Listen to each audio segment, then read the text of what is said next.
another daughter who was living with their grandmother, and she had taken me to visit that sister when I was 5.5 years old. I never see that sister again from that very first time that I had met her, because we've been moving, and then I was sent away to my grandmother. And this one particular day now, before we moved to Happy Grove, my grandmother came with my baby sister who was 3 months old. And then my grandmother left. And I was 7 years old with a 3-month-old baby that I had to take care of, right? Changing her diaper and figuring it out how to make her cleaner and keep her clean. And I just remember that I always watched what my grandmother did, and I knew exactly what to do. And I remember she ran out of feeding and didn't have feeding, and I made peppermint tea and give it to my baby sister.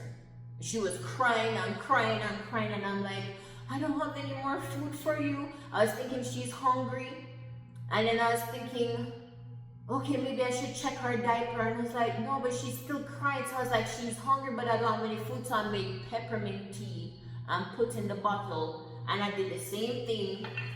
Put the tea on like this, like how my grandmother do, and check to make sure it's not hot fish if you drink. Cool it down as much as I could, and keep putting it on my hand, feel the temperature, to see if it cool enough, and feed my baby sister the peppermint tea. When she drink the peppermint tea, me put her up on my shoulder and pat her back to make her burp. And then she start cry again. So I say, she not stop crying. So I wrap her up in the blanket. And even though I was told not to go to no nurse, me have a baby, and me have to make sure know what wrong with the baby, because the baby won't stop crying. So you know, so I wrap up my baby sister and me go again all the way to New Roads to the nurse. Then I like, this man, before I get to nurse, stick a pin. Before me get to nurse, me dey like half of the walking, me halfway to our house. This old man a come up the hill. I don't know if I want crocus bag. I think he had a crocus bag on him shoulder. And I said, me I hold my head straight, like me not try to make no look. Turn me head for me. And this is in the middle of the night. This is night. Can remember the moon all the way up in the sky. It was, I feel it was a full moon, because of the moonlight me I used to guide myself to go to me and going at the night with my baby sister. And the man said, wait, little girl, where you go them hours a night? Where you go? No. Someone said, what your parents? What your mother name? He said, me no know that they name them. He said, but anyways, go back home. Where you out? What? I don't know you have a baby. Oh my God, it's a baby. No. You need to go back home. Turn right back and go back home with the baby. You want your sister to get sick in this night dew? Night dew, little girl, night dew. You know you say, go on home. No. Turn back and go home. So I never make it a nurse. I had to turn back, and the old man decide, saying he not allow me to walk on no further in this night with this baby.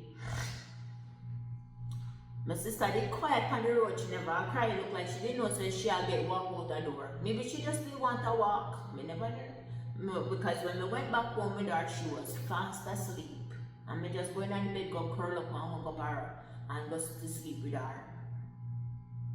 But I had to put that story in there.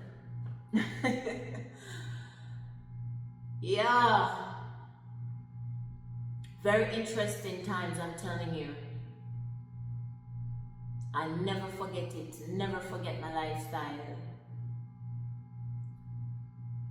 And so my mother returned back up to the house. And She didn't have any of my siblings. She didn't have my 3 sisters with her. Looked like she left the children with the father. And she was up by the house with us. And I was wondering where's my sisters and what's happening. However, I remember one particular day, there was like 5 men come up at the yard. True story, 5 men. And them all come from my mother. There was this long manga dread, then my mother baby father. There was this muscular dread, or look a shorter, but he muscular. You can't see saying strong.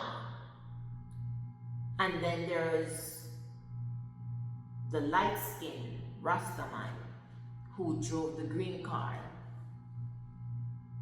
And then there's this humble looking, this kind of older dread. I may say, I may hear my mother in the kitchen and said to my grandmother, say, she don't know which one to choose. So I say, my mother have 5 men to choose from? You know, I say, wait, so I go back outside. I look at the man then. I say, I don't like that long man then. I don't want him to be my father. I remember the baby father, he used to abuse my mother. And I was like, I don't want to go back through that. Because it looked like when he used to beat her, it looked like that's why she used to beat me the way she used to beat, because he used to beat her. So I say, I don't want him back to be my mother man. No. So I look at the old and say, Then the strong dread now, I look at me and say, him look strong. But then I say, no sir, him look too strong. I don't want him to beat my mother. I don't know if he's going to beat her. I don't think him look like he will beat my mother. So me's like, So the light skinned Rastaman, him just so humble and just tall, light skinned Rastaman. And it's not about the light skin, it's just something in him.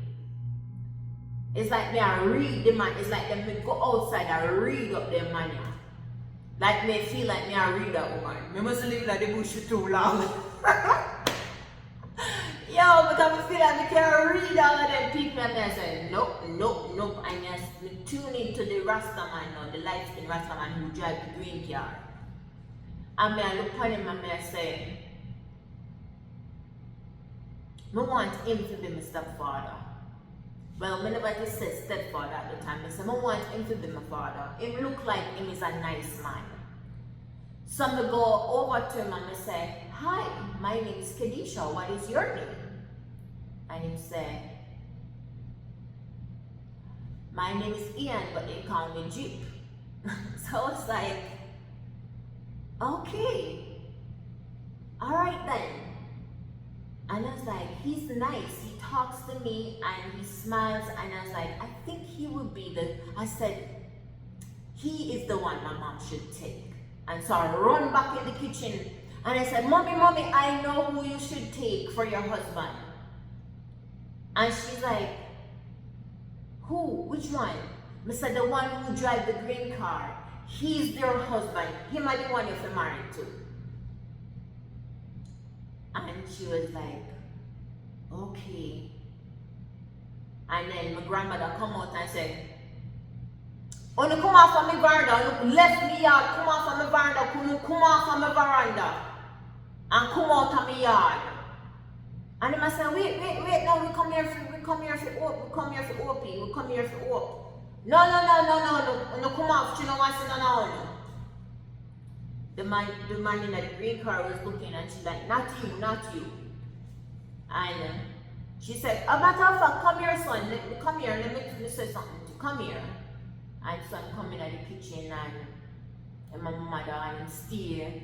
And I can remember that was one night where everybody was happy. They cook and they were eating and I said to the man, I said, thank you so much for buying us food. I said, because a pure dumpling me I eat pure dumpling. Every day a dumpling me I eat. Because it's pure white flour me I eat. Every day me I boil dumpling me I eat. That's what I tell the dumpling and butter. Every day I'm dumpling and butter me I eat. So thank you very much for bringing us food. Because we had fried fish and rice and peas and coleslaw, whoa, and salad, you know, the big old tomato there where you slice up and we call that salad. Me say, yo, star with coleslaw. Me say, long time me not eat like this. So me I tell him, man, thank you so much. Because every day we get white duck, flour and butter. And that me say, flour and butter, every day we get flour and butter. And then my mother went away with him, and then I was left back at the yard again. And then one day I saw him and her came back, and he said, would you like to live with me? And I said, yes. He said, okay, I'll come to get you and we're gonna go up to my house. And I was so happy. By this time I was 8 years old, and I moved to this man's house. He had a big house up in St. Elizabeth, the parish of St. Elizabeth, and the district that we moved in was called Retirement Heights in Malvern, not too far from Hampton High School, Monroe College. Anybody in that area there know what me I talk about. Those were two of the biggest, prominent, well-known schools. The Hampton was for girls, Monroe College was for boys. An all-girls school and an all-boys school in St. Elizabeth. And he went to Monroe College. And we moved to his house, and my mother got married, and life got a little bit easier. Chapter 10.